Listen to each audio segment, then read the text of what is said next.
అందరికీ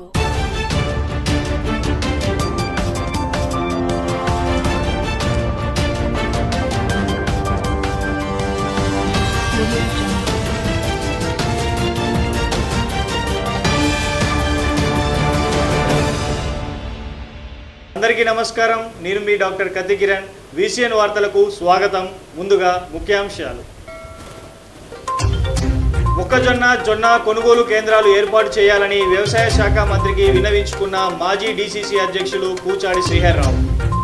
నిర్మల్ సారంగపూర్లో ఏర్పాటుకు ఆదేశాలు. జిల్లా కలెక్టర్ అభిలాష అభినవ్ చేతుల మీదుగా మన ఇసుక వాహనం రేట్ చార్ట్ ఆవిష్కరణ. భాగ్యనగర్ కాలనీలో హిందూ సమ్మేళన కార్యక్రమం. చింతకుంటవాడ కాలభైరవ ఆలయంలో కాలభైరవ అష్టమి పురస్కరించుకొని municipal vice chairman Appala Ganesh చక్రవర్తి ప్రత్యేక పూజలు. మొక్కజొన్న జొన్న కేంద్రాలు ఏర్పాటు చేయాలని వ్యవసాయ శాఖ మంత్రికి మాజీ డీసీసీ అధ్యక్షులు శ్రీహర్రావు విన్నవించుకున్నారు. నిర్మల్ నియోజకవర్గంలో మొక్కజొన్న జొన్న పంట కొనుగోలు కేంద్రాలు ఏర్పాటు చేయాలని రాష్ట్ర వ్యవసాయ శాఖ మంత్రి తుమ్మల నాగేశ్వరరావుకు కాంగ్రెస్ పార్టీ నియోజకవర్గ ఇన్ఛార్జ్ కూచాడి శ్రీహర్రావు శుక్రవారం వినతిపత్రం అందజేశారు.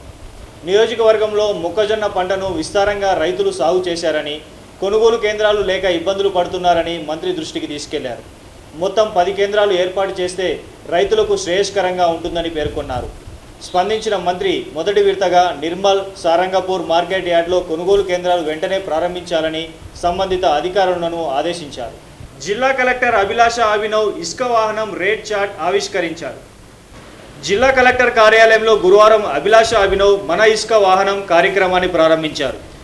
ఈ పథకం ద్వారా ఎంవైవి యాప్ లేదా అధికారిక వెబ్సైట్ ద్వారా ఆన్లైన్లో సరైన చెల్లింపు చేసి ఇసుకను బుక్ చేసుకునే విధానాన్ని అమల్లోకి తీసుకొచ్చారు. రాష్ట్ర వ్యాప్తంగా మాన్యువల్ కూపన్లు జారీ పూర్తిగా నిలిపివేయబడిందని తెలియజేశారు. భాగ్యనగర్ కాలనీలో హిందూ సమ్మేళనాన్ని ఘనంగా నిర్వహించారు. రాష్ట్రీయ స్వయం సేవక్ సంఘ్ శతాబ్ది ఉత్సవాలను పురస్కరించుకొని ఆర్ఎస్ఎస్ ఆధ్వర్యంలో పట్టణంలోని భాగ్యనగర్ బస్తీలో గురువారం రాత్రి హిందూ సమ్మేళనాన్ని నిర్వహించారు. ఈ సందర్భంగా శ్రీ శ్రీ శ్రీ సద్గురు మహాదేవ్ స్వామీజీ మాట్లాడుతూ భారతదేశం అంటేనే సంస్కృతికి సాంప్రదాయాలకు నిలయమని, ప్రపంచ దేశాలకు ఆదర్శంగా నిలుస్తున్న దేశమని, 2047 నాటికి భారతదేశం విశ్వగురువుగా నిలుస్తుందని అన్నారు. ఈ కార్యక్రమంలో అప్పాల ప్రసాద్, కౌన్సిలర్ ఖమ్మం సురేందర్, పసుపులేటి శ్రీనివాస్, శాంతిలాల్ పటేల్, కందుల రాజశేఖర్, సురేష్ తదితరులు పాల్గొన్నారు.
మనం అందరం కలవడానికి ముఖ్య కారణం హిందూ సమ్మేళనం. మరి హిందూ అంటే ఏమిటి? హింసకు దూరంగా ఉండి అహింసో పరమో ధర్మ అని ధర్మాన్ని నమ్మి జ్ఞాన మార్గంలో జీవించుకోవాలి హిందూ. మరి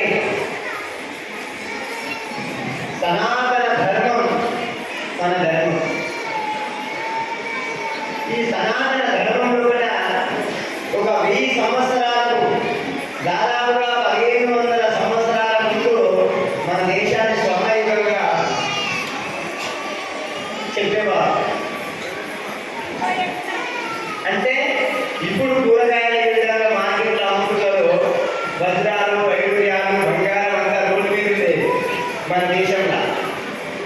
ప్రపంచ దేశాలలో బట్టగట్టనప్పుడే లక్షల సంవత్సరాల ముందే మన భారతదేశంలో బంగారు సింహాసనాల పైన కూర్చున్నటువంటి గొప్ప దేశం ప్రపంచంలో ఉంది అంటే అది ఒక నా భారతదేశం. చాలా మంది విమానం మా దేశం కనిపెట్టారు,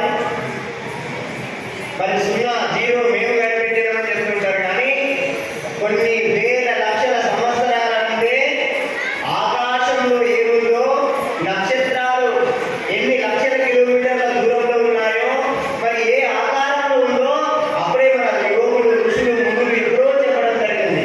అలాంటి గొప్ప దేశం మన భారతదేశం. ప్రసాద్ గారికి మాకు సన్మానం చేసి ఒక పంచాంగం అనేది ఇవ్వడం జరిగింది. ఆ పంచాంగంలో ఏముంటారంటే పౌర్ణమి ఎప్పుడు వస్తుంది. కాలభైరవ అష్టమిని పురస్కరించుకొని చింతకుంటవాడలో municipal vice chairman Appala Ganesh చక్రవర్తి ప్రత్యేక పూజలు నిర్వహించారు. కాలభైరవ అష్టమి సందర్భంగా చింతకుంటవాడ కాలభైరవ ఆలయంలో శుక్రవారం ప్రత్యేక పూజలు నిర్వహించారు. Nirmal municipal vice chairman Appala Ganesh Chakravarthi పూజా కార్యక్రమానికి హాజరై ప్రత్యేక పూజలు నిర్వహించారు. ఈ కార్యక్రమంలో ward councillor Vijayalakshmi, Poshetti, SP Raju, Gopagopi, Akula Ramakrishna, Lakkakula Harish, Ramana తదితరులు పాల్గొన్నారు. విద్యుత్ కార్మికుల సమ్మె 3వ రోజుకు చేరుకున్నది. Artisan and manual piece rate కార్మికులు విధులు బహిష్కరించి సమ్మెలో పాల్గొన్నారు.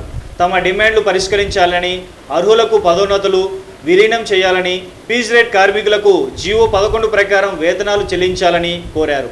ఈ కార్యక్రమంలో గౌరీ, నిరంజన్, సైద్ రాజు, యుగేందర్, అశ్వక్, జనార్దన్ రెడ్డి తదితరులు పాల్గొన్నారు.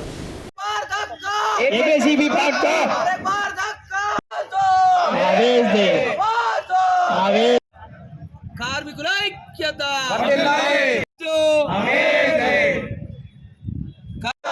జిందాబాద్ జిందాబాద్ జిందాబాద్ జిందాబాద్ కార్మికులకు విలీనం చేయాలి. కార్మికులకు చేయాలి. ఐక్యత కార్మికులకు విలీనం చేయాలి. విద్యుత్ కార్మికుల ఐక్యత, విద్యుత్ కార్మికుల ఐక్యత. తెలంగాణలోని విద్యుత్ సంస్థలలో పనిచేస్తున్న ఆర్టిజన్ కార్మికులను గత ప్రభుత్వం రెగ్యులరైజ్ చేస్తున్నామని ఆర్టిజన్లుగా మాత్రమే విలీనం చేసుకోవడం జరిగింది. వారికి స్టాండింగ్ రూల్స్ అనే ఒక సపరేట్ రూల్స్ని పెట్టి సంస్థలో అంటరాని వాళ్ళను చూసినట్లుగా వాళ్ళను ప్రస్తుతం చూడడం జరుగుతుంది. మాకు ఇప్పుడున్న పరిస్థితులలో మా యొక్క డిమాండ్ ఏమిటంటే ఆర్టిజన్ కార్మికులను ఇప్పుడున్న స్టాండింగ్ రూల్స్ రద్దు చేస్తూ వారికి చదువుకు తగ్గ ఉద్యోగం కల్పిస్తూ ఏపీఎస్సీబీ సర్వీస్ రూల్స్ను కూడా కల్పించాలని మొదటి డిమాండు. అదేవిధంగా ఎన్పిడిసిఎల్ పరిధిలో పనిచేస్తున్న అన్మ్యాన్డ్ కార్మికులను ఆ ఎన్పిడిసిఎల్లో విలీనం చేసుకోవాలనేది మరో డిమాండు. అదేవిధంగా పీస్ రేట్ కార్మికులకు కనీస వేతనం కల్పిస్తూ 30 రోజుల పని దినాలను కల్పించాలన్నది మా ఏకైక ఎజెండా. ఈ నినాదంతో మేము ఈరోజు టీవీఐ జేఏసీ ఆధ్వర్యంలో 3వ రోజు సమ్మెలో పాల్గొనడం జరుగుతుంది. ఇప్పటికైనా ప్రభుత్వం కానీ యాజమాన్యం కానీ మాపై దయ చూపి మేము అడిగిన డిమాండ్లను నెరవేర్చగలుగుతారని, లేని పక్షంలో మేము మున్ముందు ఈ సమ్మె కార్యక్రమాన్ని ఇలాగే నిర్వర్తిస్తామని మేము కోరుకుంటున్నాము. ఇప్పటికైనా కనీసం ప్రభుత్వం మమ్మల్ని చర్చలకు పిలవాలనేది మా యొక్క ముఖ్య ఉద్దేశం. ఈ వార్తలు ముగించే ముందు ముఖ్యాంశాలు మరొక్కసారి. జొన్న కొనుగోలు కేంద్రాలు ఏర్పాటు చేయాలని వ్యవసాయ శాఖ మంత్రికి విన్నవించుకున్న మాజీ డీసీసీ అధ్యక్షులు కూచాడి శ్రీహర్రావు. నిర్మల్ సారంగపూర్లో ఏర్పాటుకు ఆదేశాలు. జిల్లా కలెక్టర్ అభిలాష అభినవ్ చేతుల మీదుగా మన ఇసుక వాహనం రేట్ చార్ట్ ఆవిష్కరణ. భాగ్యనగర్ కాలనీలో హిందూ సమ్మేళన కార్యక్రమం. చింతకుంటవాడ కాలభైరవ ఆలయంలో కాలభైరవ అష్టమి పురస్కరించుకొని municipal vice chairman Appala Ganesh చక్రవర్తి ప్రత్యేక పూజలు. తిరిగి రేపు ఇదే వేళ కలుసుకుందాం. నమస్కారం.